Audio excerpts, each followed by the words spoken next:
우리가 이제 요한일서 지금 크게 두 토막 말씀 중에서 두 단락 말씀 중에서 두 번째 단락을 하고 있습니다. 우리는 하나님의 자녀입니다. 우리는 하나님의 자녀예요. 그런데 우리가 정말 하나님의 자녀로서 하나님 자녀답게 사느냐 하는 것은 또 좀 다른 문제이죠.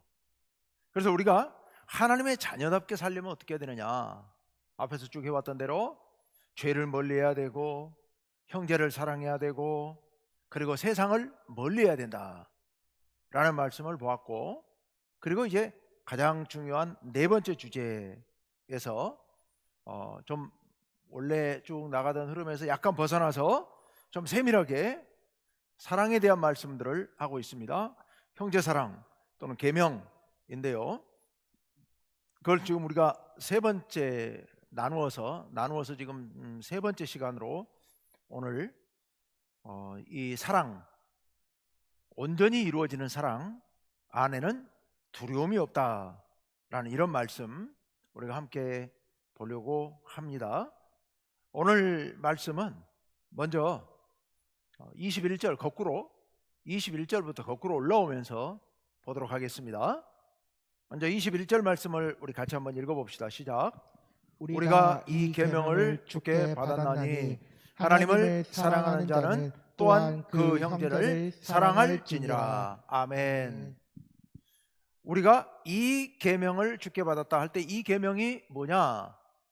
이 계명이 여기 둘째 줄, 셋째 줄에 있는 요걸 말씀하시는 거예요.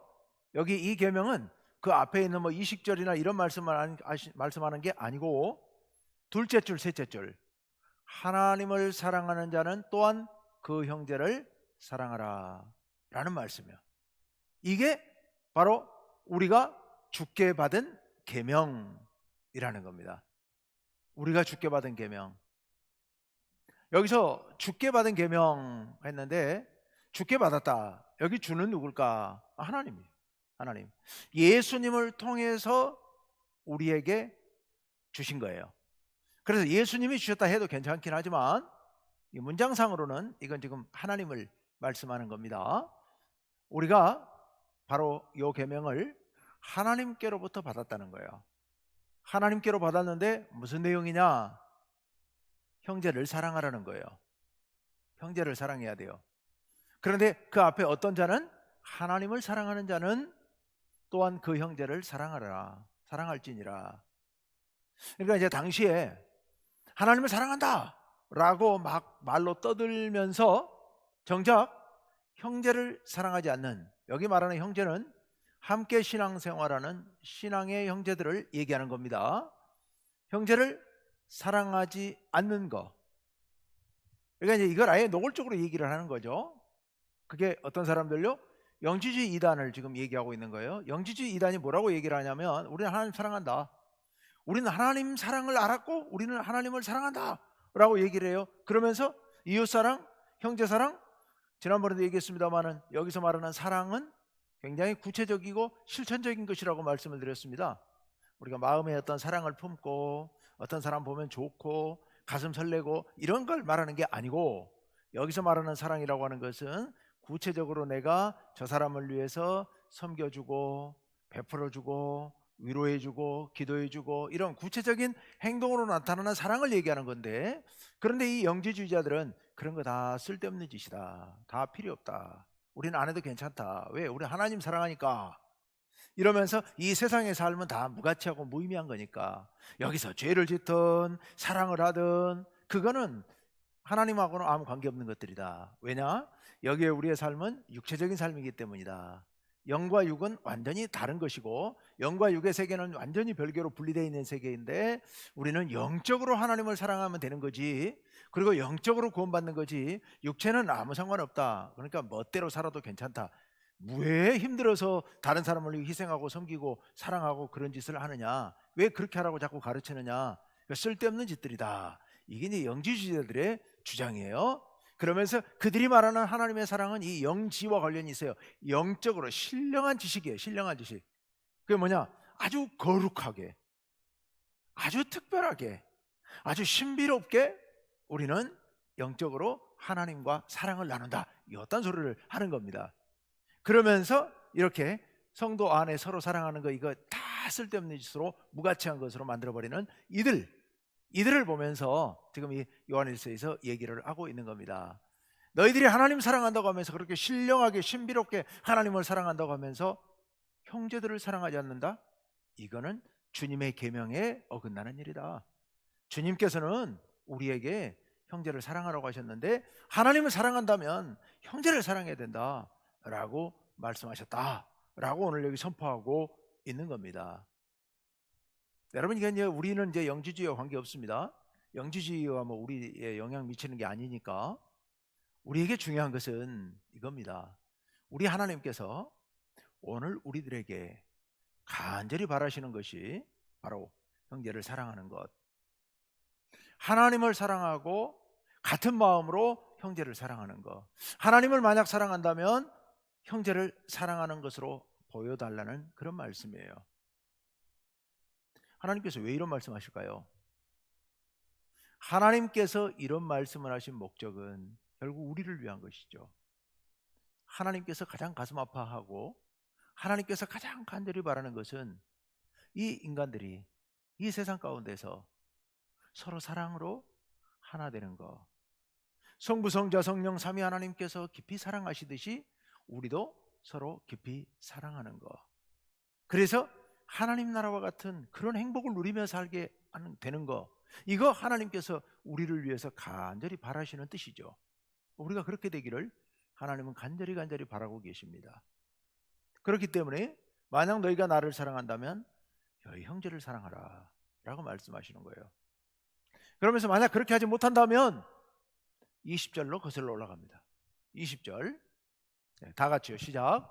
누구든지 하나님을 사랑하노라 하고 그 형제를 미워하면 이는 거짓말하는 자니, 보는 바 그 형제를 사랑하지 아니하는 자는 보지 못하는 바 하나님을 사랑할 수 없느니라. 아멘. 하나님을 사랑한다, 아까 영지주의자들 주장처럼 그렇게 하면서 형제를 미워해요. 여기 미워한다는 얘기는 사랑하지 않는다는 말이에요.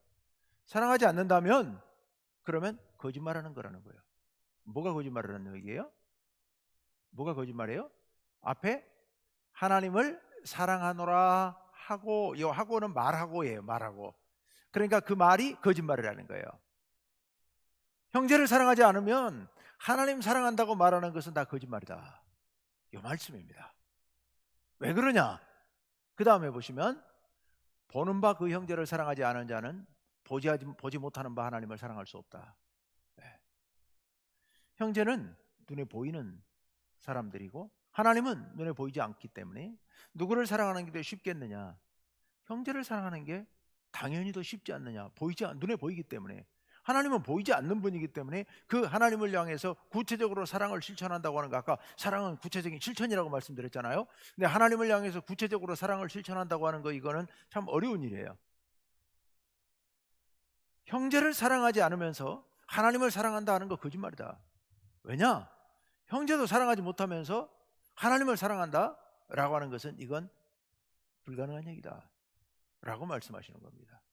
여기서 오해하시면 안 되는 것이, 형제를 사랑하는 것이 곧 하나님을 사랑하는 것이다, 이 말은 아니에요. 이 말씀을 오해하시면 안 돼요. 형제를 사랑하는 것이 곧 하나님을 사랑하는 것이다, 이런 뜻으로 말씀하신 게 아니에요. 여기서는 그런 뜻이 아니에요. 형제를 사랑하느냐 사랑하지 않느냐는 모습을 보면 그 사람이 진정 하나님을 사랑하는지 안 하는지를 알 수 있다, 이런 말씀이에요. 왜냐하면 하나님 사랑과 형제 사랑은 한 덩어리이기 때문에, 한 덩어리예요. 그러니까 하나님을 사랑하는 사람은 하나님을 사랑하려면 당연히 우리는 형제도 또한 사랑하는 거, 이게 하나님의 뜻을 따르는 거예요.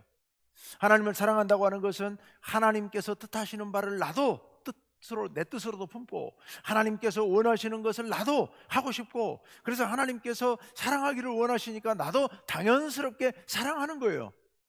그게 당연히 그렇게 이루어져야 되는 건데, 그런데 형제를 사랑하지 않는다? 그건 하나님 사랑하지 않는다는 증거다, 이런 말씀입니다. 우리가 하나님께 너 날 사랑했니? 라고 물을 때 우리가 뭐라고 대답해야 되겠어요? 제가 하나님 사랑합니다. 뭘 보니까요? 제가 이웃을 위해서 사랑을 베풀었습니다. 물론 우리가 하나님 앞에 내 공로를 내세우려고 사랑하는 그런 건 아니지만, 적어도 하나님께서는 그 모습을 보시고 또 우리도 역시 그 모습을 보고 판단할 수 있어야 된다는 겁니다. 판단의 기준, 그것은 바로 이웃을, 즉 형제를 사랑하느냐 사랑하지 않느냐, 이것이 하나님을 사랑하느냐 사랑하지 않느냐의 판단 기준이 되어야 된다라는 말씀입니다. 우리가 이웃을 사랑하지 못하는 것은 하나님을 사랑하지 않기 때문이다 라는 그런 말씀입니다. 자, 우리가 이제 이웃을 사랑해야 되겠는데, 형제를 사랑해야 되겠는데, 우리 인간이, 지난번에 했던 말씀은, 우리 인간이 워낙에 약하고 연약해요. 그래서 나 한 사람, 내 한 생명 간수하기도 어려워요. 두 번째, 너무 악해요. 악해서 나밖에 모르고 나부터 채워야 되고, 이런 악한 마음이 있어요. 이 두 가지 때문에, 약하고 악한 이 두 가지 때문에 우리는 우리 힘으로 하나님을 사랑할 수 없다. 하나님을 사랑하는 것이 불가능하다. 불가능해요. 그런데 어떻게 하나님을 사랑하고 형제를 사랑하라고 말씀하시는가? 하나님 사랑도 어렵고 형제 사랑도 어렵고 불가능한데 어떻게 사랑해라고 그래요? 무엇을 근거로? 우리가 형제를 사랑하고 하나님을 사랑할 수 있는 힘의 근원은 어디서 나온다고요? 바로 지지난주에 말씀드렸던 건데요. 그 전에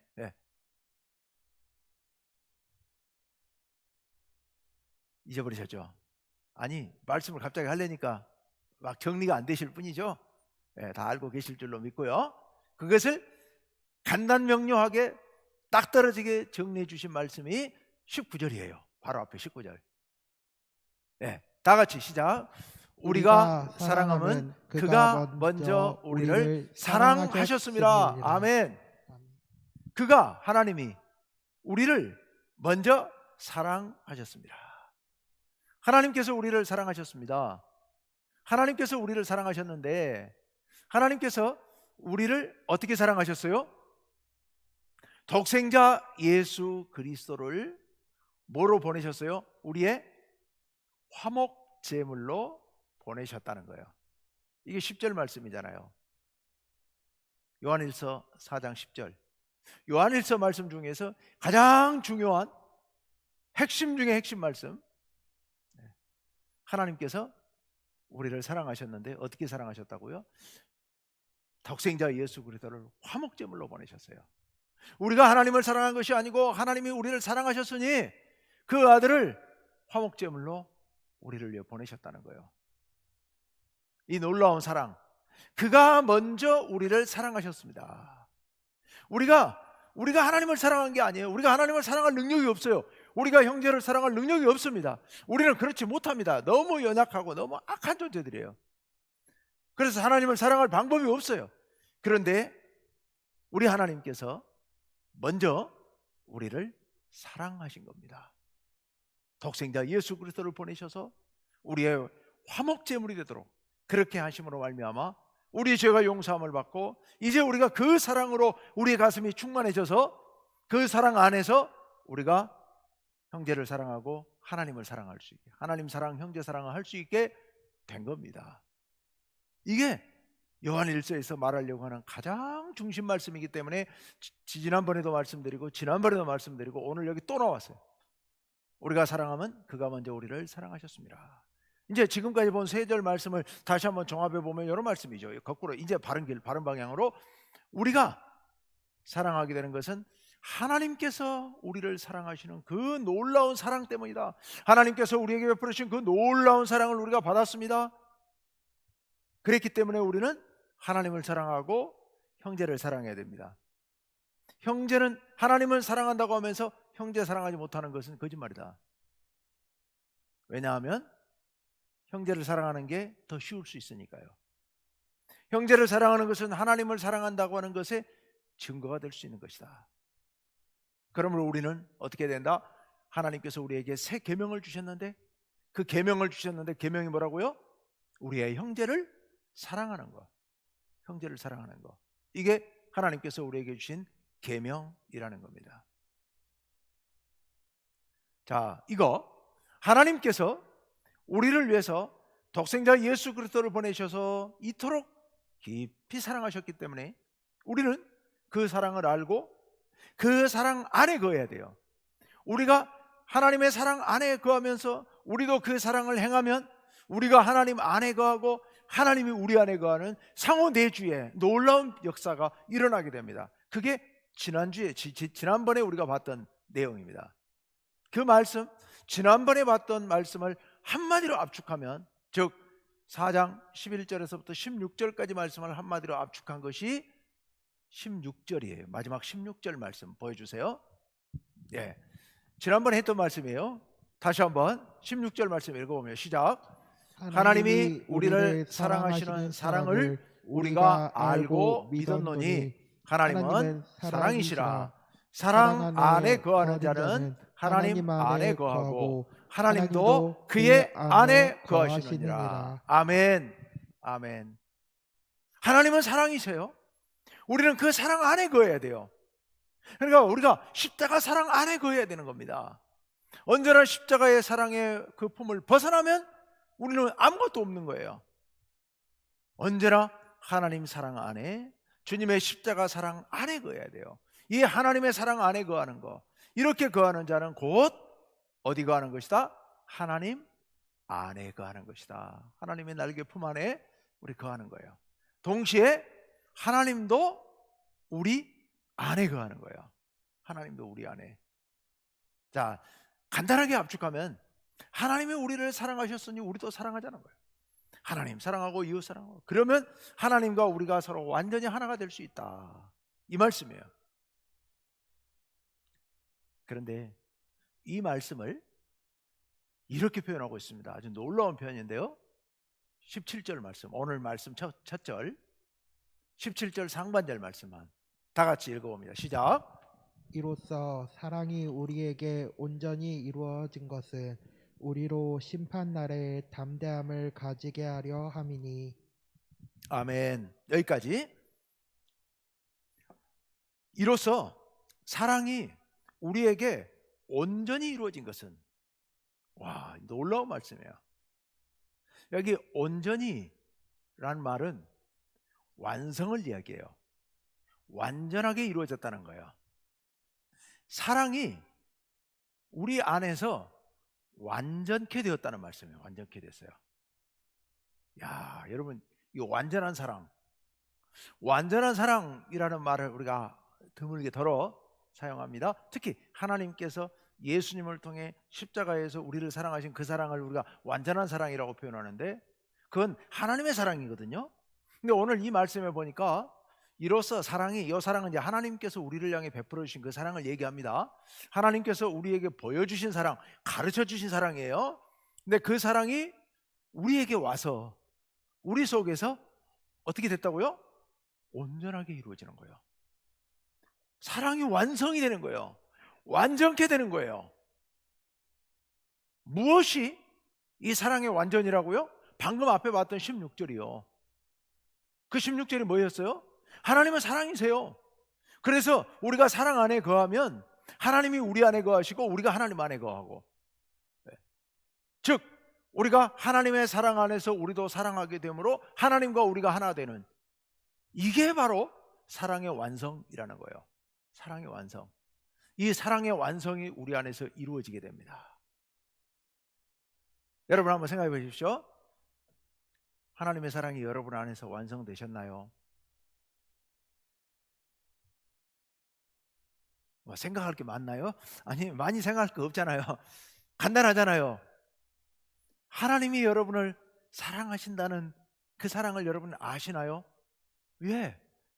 알아야 돼요. 일단 알고. 우리가 알았는데 그 사랑이 보니까 하나님이 사랑이시더라는 거예요. 그래서 여러분, 하나님 사랑 안에 거하시잖아요. 예수님의 십자가 사랑, 그 사랑 아니면 우리가 살 수 없다는 거 알잖아요. 그래서 그 사랑 안에서 기뻐하고 행복해하며 살잖아요. 그 사랑 안에 거하는 거예요. 그러면 우리가 하나님 안에 거하고 하나님 우리 안에 거하고 하나가 되는 놀라운 역사가 일어난다는 거예요. 그게 사랑의 완성이에요. 우리 안에서 사랑이 이렇게 완성되는 겁니다. 우리가 그런 사랑을 받고 사는 거고 우리가 그렇게 사랑하면서 사는 거지요. 이 사랑이 완성되면요, 더 놀라운 효과가 나타나는, 이게 그 효과예요. 효과. 엄청난 효과가 나타나는데 어떤 효과가 나타나느냐, 둘째 줄에 우리로 심판날에 담대함을 가지게 하려 함이니 했어요. 여기 여러분, 심판날이 무슨 날인지 알잖아요. 심판날, 마지막 날 예수님 재림하시고 하나님의 심판대 앞에 서는 것을 얘기합니다. 그런데 담대함을 가져요. 두려워요? 두렵지 않아요? 두렵지 않다는 말이죠. 여기 담대하다는 얘기는 곧 두렵지 않다는 얘기예요. 하나님의 심판대 앞에 섰는데 전혀 두렵지 않아요. 당당해요. 담대해요. 아이고, 내가 죄 지었는데, 내가 착한 일 한 것도 없는데, 그게 중요한 게 아니고, 우리가 하나님의 사랑 안에 거하면서 그 사랑 안에서 날마다 거하며 하나님과 하나 되는 삶을 살아가고 있습니다. 그렇다면 곧 우리는 온전한 것이고, 그런 사람들은 심판날에도 하나님 앞에서도 담대함을 갖게 될 거란 말입니다. 여러분, 하나님의 심판대 앞에서 담대하다면 세상에 두려울 게 있을까요? 뭐가 두려워요? 강도가 두려워요? 아니면 망하는 게 두려워요? 아니면 건강이 상하는 게 두려워요? 하나님 앞에서 두려울 게 없다면, 여러분, 하나님의 심판대 앞에 두려움이야말로 정말 우리의 근본적인 두려움 아니겠습니까? 인간의 불안의 근원은 하나님을 떠난 불안이에요. 하나님을 떠난 불안. 이 불안은 여러분 죽음에 이르는 병이에요. 죽음에 이르는 병이라고요. 이 불안감, 이 실존 철학자 켈케고라는 사람이 이 죽음에 이르는 병이라는 얘기를 했는데, 그게 뭐냐? 이게 불안과 절망이요. 그 켈케고라는 사람이 자기 부모님이 일찍 돌아가세요. 갑자기 돌아가세요. 알 수 없는 이유로 또는 예상치 못했던 일로. 그리고 형제들이 일찍 죽어요. 갑자기 예상치 않은 일로. 여러분, 무슨 생각이 들 것 같아요? 굉장히 불안해지죠. 아주 불안해집니다. 여러분, 우리 가족 중에서 어떤 질병이 부모님들 세대에 어떤 뇌혈관 질환이 가족력이 있다든가, 아니면은 뭐 암 발생이 좀 몇 사람 있다든가 이러면 굉장히 불안해지죠. 우리 사실은 가족들 중에 뭐 모두 건강한 철인 가정은 별로 없잖아요. 다들 사실 그런 부분도 좀 있잖아요. 불안하거든요. 근데 이 가족이 다 죽으니 얼마나 불안하겠습니까? 그러면서 그 당시 이제 생각이니까, 우리 가정은 내가 모르는 어떤 하나님 앞에 중대한 죄를 지어서, 하나님께 우리 조상부터 아주 중요한 죄를 지어서 우리가 이렇게 된 것 아닐까? 라는 그런 불안감을 갖게 돼요. 요즘 그 잘못된 생각이에요. 뭐 가게에 흐르는 뭐 저주 뭐 이런 이상한 거 돌아다니는 책도 있고, 그거 저기 유튜브 강의도 많이 있는데 그거 전부 이단입니다. 이단이에요. 그런 소리 귀 기울이지 마십시오. 엉뚱한 소리들 하고 있어요. 전혀 비성경적인 얘기예요. 근데 어쨌건 지금 결격으로 얘기는 옛날 얘기니까 불안감 속에 두려움 속에서 빠져 살아가는 거예요. 이 불안, 두려움이라고 하는 게 얼마나 무서운가 하는 것을, 이걸 죽음에 이르는 병이라고까지 얘기를 하는 겁니다. 인간의 이 불안과 두려움, 사실 근본 원인은 그런 문제가 아니고, 가게에 흐르는 무슨 저주 그런 거 없어요. 그런 것 때문이 아니에요. 내 유전병 뭐 이런 것 때문이 아니에요. 근본적인 불안은 하나님의 사랑의 품을 떠난 인간의 불안인 거예요. 이게 인간의 두려움, 공포 가장 근본적인 원인은 바로 거기 있는 겁니다. 하나님과 멀어져 버린, 하나님을 떠난, 하나님을 잃어버린 인간의 불안. 그런데 우리가 이제 사랑으로, 하나님 사랑 안에서 회복이 된 겁니다. 우리가 하나님 안에 거하고 하나님 우리 안에 거하시는 그 은혜로 말미암아 우리가 회복이 된 겁니다. 그렇게 되면 우리는 어떻게 돼요? 심판날에 하나님 앞에 가서도 담대하게 나아갈 수가 있게 된다는 겁니다. 그래서 이 담대함을 통하여서 우리는요, 그 다음 B로 가봐 17절 하반절, 주께서 그러하심과 같이 다 같이 우리도 세상에서 그러하니라. 아멘. 여기서 주께서는 예수님이에요. 예수님께서 세상에서 그러하셨어요. 뭘 그러하셨다는 뜻일까요? 여기 그러하셨다는 게 무슨 말씀일까요? 바로 앞에야 방금 무슨 얘기였어요? 담대함. 예수님께서 이 땅에 계시는 동안에 담대하셨잖아요. 특히 뭐 앞에서 담대하셨어요? 십자가 고난 앞에서 담대하셨어요. 담대하셨어요. 왜요? 예수님은 계속 요한복음에서 말씀하고 있습니다마는 하나님 안에 거하신다고, 내가 하나님 안에 하나님이 내 안에 계신다는 말씀을 수도 없이 하셨거든요. 요한복음에서 여러 차례 반복하거든요. 예수님께서는 하나님 사랑 안에 거하셨습니다. 그렇기 때문에 예수님께서는 담대하셨습니다. 죽음을 두려워하지 않으셨습니다. 세상 사람들의 비난과 비방과 또 이 핍박과 십자가와 이 두려운 죽음 앞에서도 조금도 두려워하지 않으셨다. 예수님 그렇게 담대하셨습니다. 담대하심과 같이 우리도 이 세상에서 그러하니라. 아멘. 우리도 세상에서 그렇게 돼야 될 줄로 믿습니다. 어떻게요? 담대하게. 하나님께서는요, 우리를 통해서 당신의 뜻을 이루셔요. 혹시 되돌아갈 수 있나요? 17절 A로. 예. 이로써 사랑이 우리에게 온전히 이루어진 것은, 이 말씀에 감춰진 의미가 하나 있는데 뭐냐면, 하나님의 사랑은 우리를 통하여서 이 땅 가운데서 온전히 이루어집니다. 여러분, 이건 놀라운 비밀인데요, 하나님께서는 당신의 뜻을 우리를 통하여, 우리 인간을 통하여, 우리 인간의 헌신을 통하여 이루십니다. 하나님께서 우리에게 베풀으신 그 사랑에 감동되어서 변화된 사람들이 하나님의 뜻을 깊이 깨닫고 그 뜻대로 살아가는 것, 그 삶을 통하여 이 세상을 변화시켜 가는 것이, 이것이 하나님의 뜻입니다. 그래서 하나님께서는 이로써 사랑이 우리에게 온전히 이루어진 것은 우리를 통하여서 이 사랑이 이 땅 가운데 실현될 수 있도록 이렇게 온전히 이루어져 가는 겁니다.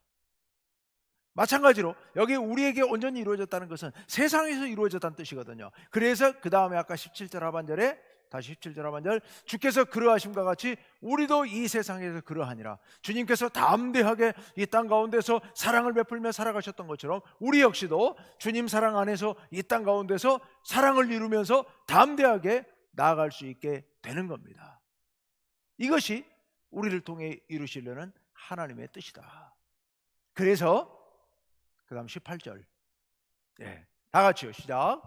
사랑 안에 두려움이 없고 온전한 사랑이 두려움을 내쫓나니 두려움에는 형벌이 있음이라. 아멘. 여러분, 사랑 안에 두려움이 없다, 그렇죠? 방금 말씀이에요. 온전한 사랑을 이룬 사람은 하나님 안에 거하기 때문에 심판대 앞에서도 담대하다. 담대하다는 말이고 무슨 말이라고요? 두려움이 없다는 말이라고요. 그래서 하나님 사랑 안에 거하는 사람은 두려울 게 없다. 그래서 온전한 사랑, 아까 사랑이 온전하게 이루어졌다고 그랬죠? 온전한 사랑이 우리 속에서 두려움을 내쫓아 버립니다. 온전한 사랑을 이룬 사람은 두려움이 없다. 이 세상에 그 어떤 두려움도 없다. 두려움을 내쫓는다. 여러분, 이 말씀이 별거 아닌 것 같지만 우리 인간의 삶을 가장 불행하게 만드는 거, 아까도 말씀드렸다시피 불안감이고 두려움이에요. 요한계시록 21장 8절 말씀에 제가 누차 얘기합니다. 요한계시록 21장 8절 말씀에 보면 하나님 나라에 합당치 못해서 영원히 타는 유황불 속에 던져질 사람들이 나오는데 쭉 나열되어 있는데, 그 중에 첫 번째가 두려워하는 자, 두 번째가 믿지 못하는 자, 이렇게 돼 있어요. 믿지 못하는 자보다 앞에 있는 게 두려워하는 자란 말이에요. 두려움, 이건요 하나님 나라의 자격 없음을 나타내는 겁니다. 왜냐하면 두려워한다는 얘기는 믿음이 없는 것이고 곧 사랑이 없는 거예요. 하나님의 온전한 사랑 가운데 거하지 못하는 거예요. 하나님의 온전한 사랑이 우리 속에서 두려움을 내쫓게 됩니다. 두려움에는 형벌이 있음이라 그랬어요. 두려워하는 자에게는 요한계시록 21장 8절 말씀에 의하면 유황불 속에, 꺼지지 않는 유황불 속에 던져진다고 그랬습니다. 근데 여기서 형벌은 꼭 그것만을 말하는 게 아니에요. 여기서 말하는 형벌은 뭐냐면요 고통이에요. 고통이라는 말이에요. 두려움에는 고통이 있다는 거예요. 나중에 하나님 나라가 심판대에 가서 그때 가서 심판을 받는 것은 물론이거니와 이미 현재 이 땅에 살아가면서도 두려워하는 마음 가운데 그 자체가 바로 형벌이라는 겁니다.